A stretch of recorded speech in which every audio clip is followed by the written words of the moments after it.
Hi, I'm James Lott Jr. Super Organizer, and this is another edition of the Super Organizer Man in the Industry of Professional Organizing series. And this topic this time is, you probably saw from the title, I'm a big black man.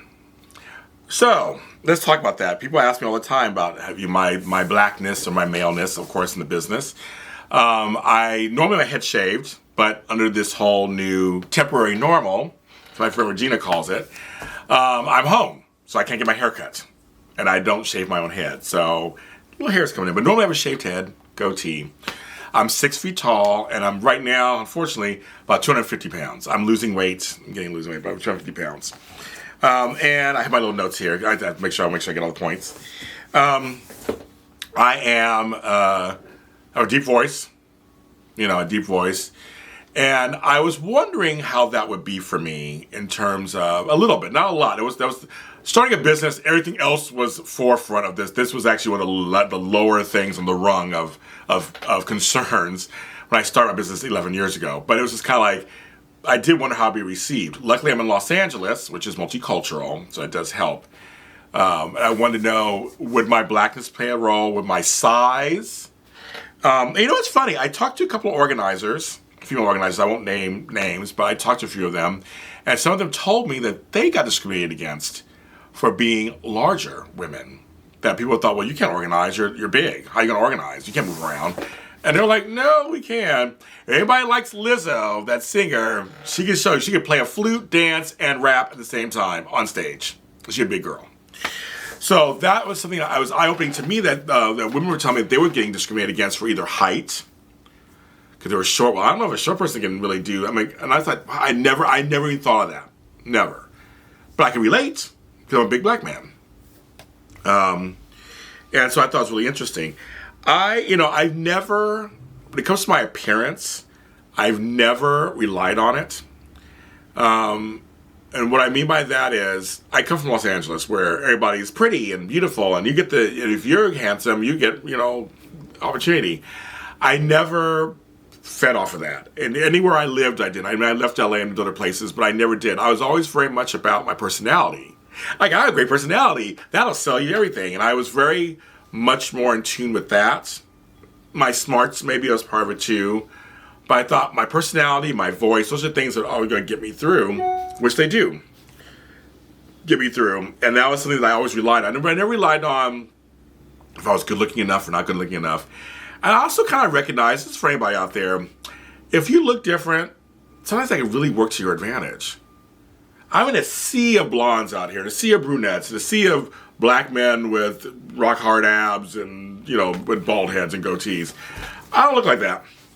I don't think I'm bad looking. I think I'm decent looking, sure, But I think the fact that I do look a little different, I keep the gray in my beard, which I'm not taking out, folks, not doing it. No just for men for me. And I look a little different, makes me stand out. I think that really can work to your advantage.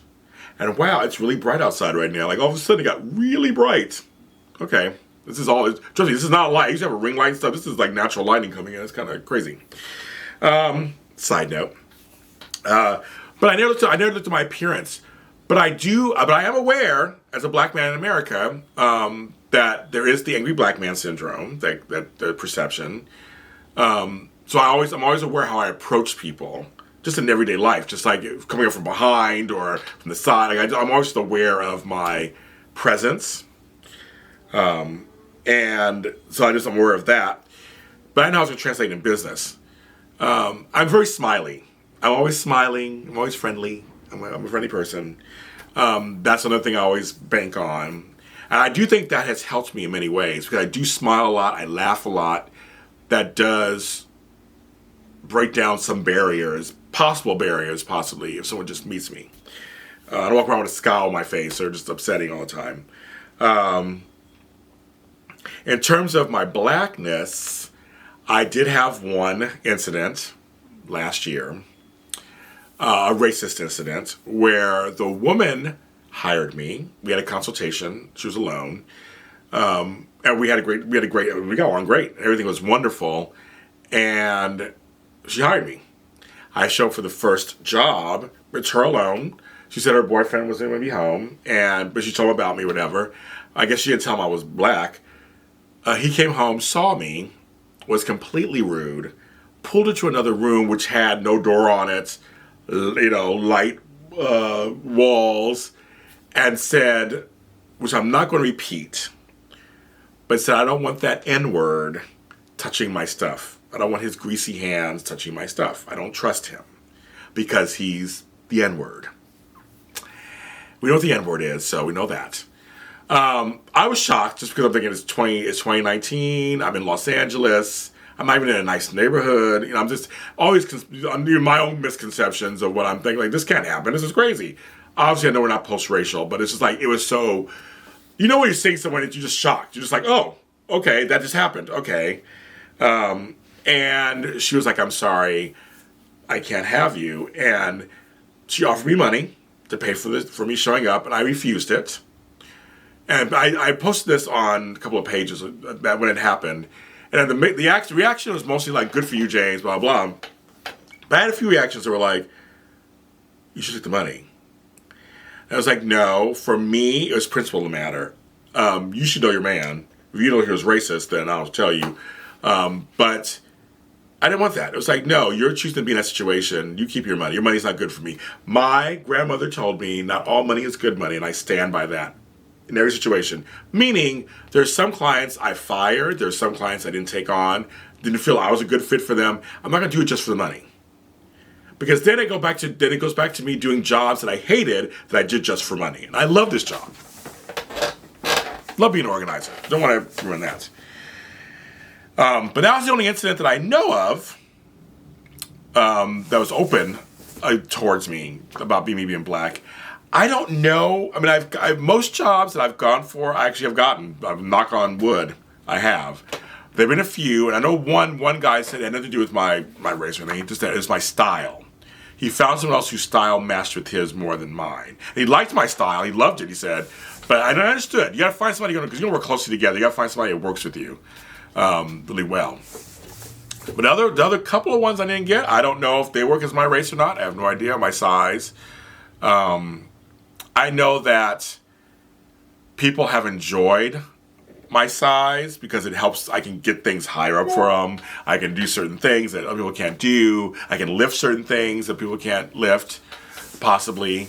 Not to say, I know some really scrappy, shorter, smaller people, trust me, they can lift me and not without a break in a sweat.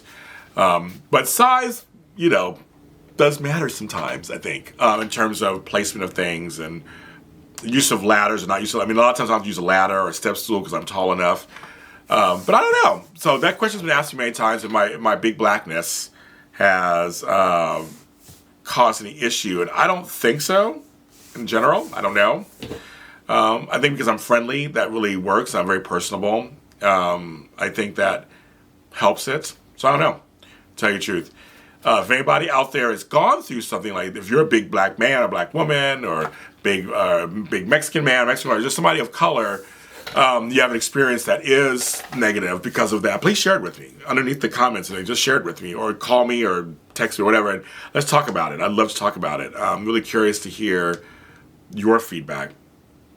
But for me, so far, no. And I possibly think it's because of where I live.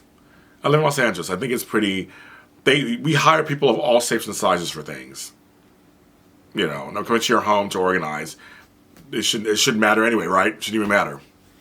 I'm James Lott Jr., Super Organizer. You can follow me at the Super Organizer Facebook page, Super O on Twitter, superorganizer.com, a lot of help.com. A lot is 2 T's, not 1. That's my life coaching practice. This series is on YouTube. JLJ Media is the page. The playlist is the Super Organizer Man in the Professional Organizing Industry. Say that 5 times fast. I have some great episodes on things like people ask me questions, so I decided to answer them on camera. I'm James Lott Jr. Please be safe and sane out there and get organized.